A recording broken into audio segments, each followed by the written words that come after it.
श्री स्वामी समर्थ सर्वांना. तर माझा खूप वर्षानंतर गावी माहेरी असा माझा बड्डे झाला होता. मला तर आठवत नाही कधी बड्डे गावी झाला होता हे.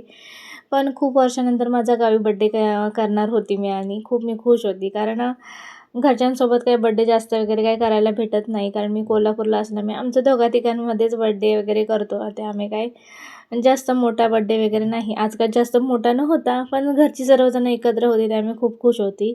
पण आज पप्पा फक्त घरी नव्हते. तेवढंच खूप पप्पांना मिस केलं होतं. कारण पप्पा यात्रेसाठी बाहेर गेले होते आणि संध्याकाळी येणार असं सांगून गेले होते. पण पप्पांना काही यायला मिळालं नाही. फक्त पप्पाच घरी कमी होते त्यामुळे थोडं वाईट वाटत होतं. कारण आणि छोटी बहीण होती ती 2 दिवसापूर्वीच गेली होती. त्यामुळे काय तिचं काही एवढं नाही. पण पप्पा फक्त घरी नव्हते. परचे डाडूही आज आले होते. कारण भाऊ 2 दिवसामध्येच जाणार होता.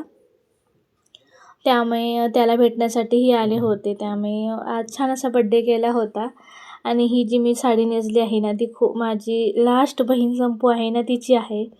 आणि तिने खूप जबरदस्तीने मला साडी इथं नेसायला सांगितली होती. कारण मी ड्रेस घालत होती. फक्त सिंपल घरातल्या घरी करायचं होतं. म्हटलं ड्रेस घालूया म्हणून. पण तिने खूप फोर्स केला होता, छान असा साडी वगैरे घाल म्हणून. त्यामुळे मी साडी इथं घातली होती. त्यानंतर सगळ्यांनी इथं ओवाळून वगैरे झालं. पहिल्या दीदीने, माझी छोटी बहीण संपू, आईने वगैरे ओवाळून झालं होतं. आणि इथे श्री ओवाळायला घेतला होता ना, त्याने मला इथं ना खूप मोठा लांब टिळा लावला होता. त्यामुळे इथं मला खूप हसू येत होतं आणि इथे ना जोरात इथे तांदूळ मला चिकटत होता, असं आमच्या घरी म्हणतात. ज्याचे तांदूळ चिकटतात ना, त्याचं खूप प्रेम असतं त्याच्यावर असं म्हणतात. त्यामुळे इथं आमचं बोलणं चाललं होतं. माझी छोटी बहीण आणि श्री या दोघांचे इथं तांदूळ चिकटले होते. त्याच्यावरच आम्ही काही नाही का बोलत होतो. कारण श्रीचं आणि माझं जास्त काही पटत नाही आणि त्याचे तांदूळ चिकटले होते ना, त्याच्यावरूनच आमच्या काही काही गप्पा चालल्या होत्या.